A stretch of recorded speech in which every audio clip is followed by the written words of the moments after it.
आपण आज व्हेजिटेबल उपमा बनवतोय। हे मी 2 चमचे तूप घेते, त्यात आपण 1 कपभर रवा भाजून घेतोय। तर आपण मध्यम गॅसवरती 5-6 मिनिटं भाजून घेऊया। त्याचा कलर थोडासा चेंज झाला की उतरून जाईल। तर आपण व्हेजिटेबल उपमा बनवणार आहे, थोडा पौष्टिक आहे, ब्रेकफास्ट आयटम आहे। मी याच्यासाठी थोडे स्प्राउट्स पण वापरणार आहे, थोडंसं आणखी हेल्दी बनवायला। गाजर, फरसबी, कांदा, टोमॅटो, मटर आणि मूगचे स्प्राउट्स आहेत आणि मटकीचे स्प्राउट्स आहेत, ते पण घालणार आहे। आलं आहे, सुकी मिरची आणि हिरवी मिरची। तर एकदम हेल्दी उपमा होणार आहे। तुम्ही रवा कुठलाही घेऊ शकता, दलियाचा बारीक घेऊ शकता। मी हा रवा घेतला आहे, बॉम्बे रवा। तो 1 कप घेतलेला आहे, त्याला आपण 3 कप पाणीकडे उकळायला ठेवलेलं आहे। ही मस्त सिंपल रेसिपी आहे।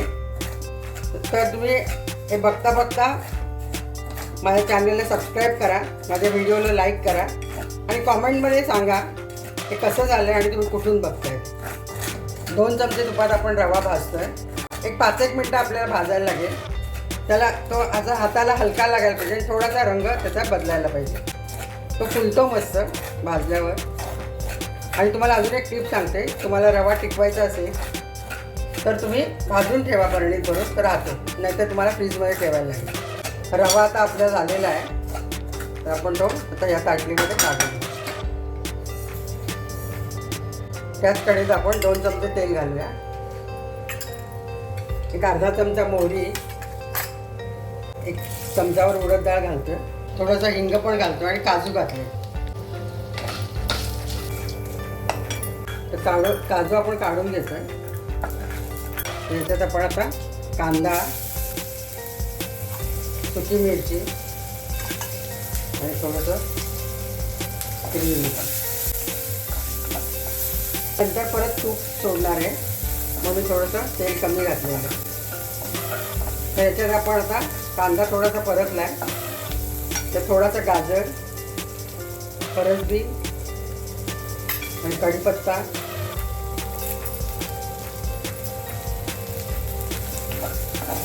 थोडेसे आपण हे मटकीचे मोड आलेले घातले आणि थोडेसे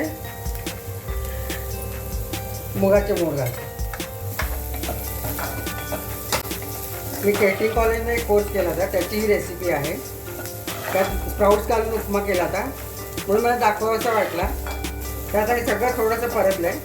त्याच्यात आपण आता टोमॅटो घालूया। आपण लिंबू पण घालणार आहे, पण टोमॅटो मी थोडासाच घातला। तर त्याच्यात आपण आता 3 वाट्या पाणी घालून उकळी आणणार आहे आणि मग रवा घालणार।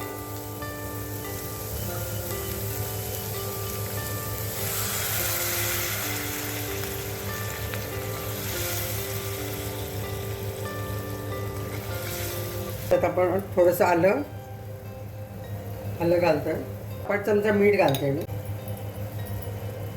तुमच्या अंदाजानुसार कमी जास्त घालू शकता। माझ्याकडे फ्रोझन पीस होते म्हणून मी शेवटी घालते। वटाणा, तर हे भाजी शिजल्यानंतर आपण रवा घालणार। त्यातलं आता गाजर शिजलेलं आहे, बीन्स पण शिजलेलं आहे, तर आपण आता त्याच्यात रवा घालूया।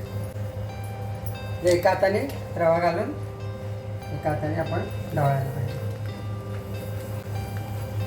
तुम्हाला अगदी मोकळा हवा असेल तर थोडंसं तुम्ही पाणी कमी घालू शकता, 3-4 वाट्या घालू शकता। तर यात आपण आता थोडीशी कोथिंबीर घालूया, थोडे काजू घालूया, थोडे सर्विंगला ठेवूया।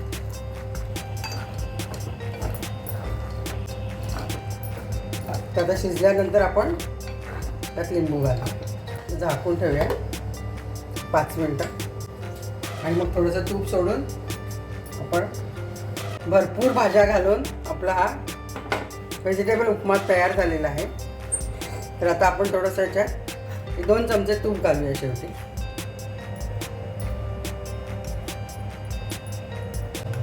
तुपाने त्याला मस्त फ्लेवर येतो आणि आपण हे मिक्स करून घेऊया आणि लिंबू घालूया किंचित, 1-2 कण बॅलन्स करायला म्हणून साखर घालूया।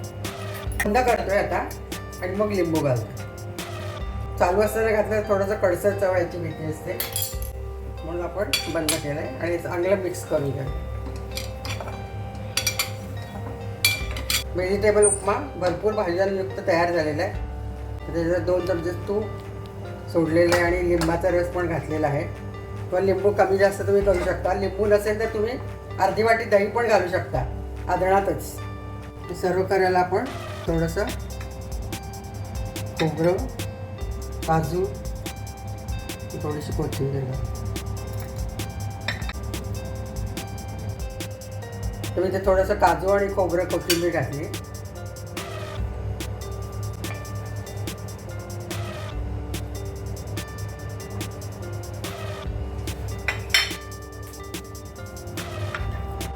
असा मस्त आपला उपमा तयार झाला. त्याच्यात एक लिंबाची फोड, अजून तुम्हाला लिंबू लागले तर घालू शकता. असा हा वाफाळलेला मस्त मऊ आणि मोकळा व्हेजिटेबल उपमा तयार झालेला आहे. त्याच्याबरोबर मी पुडचटणी सर्व केलेली आहे, ते त्याच्यावर भुरभरून तुम्ही खाऊ शकता. तर याची रेसिपीची लिंक मी देते. माझी रेसिपी आहे. थोडंसं लिंबू ठेवलं आहे. तर तुम्हाला पाहिजे तर शेव फरसाण पण घालू शकता, पण ट्रॅडिशनली खोबरं कोथिंबीरच घालतात. खोबरं कोथिंबीर घालून सर्व केलेलं आहे. तर तुम्ही बघा, लाईक करा, शेअर करा आणि माझ्या चॅनलला सबस्क्राईब करा.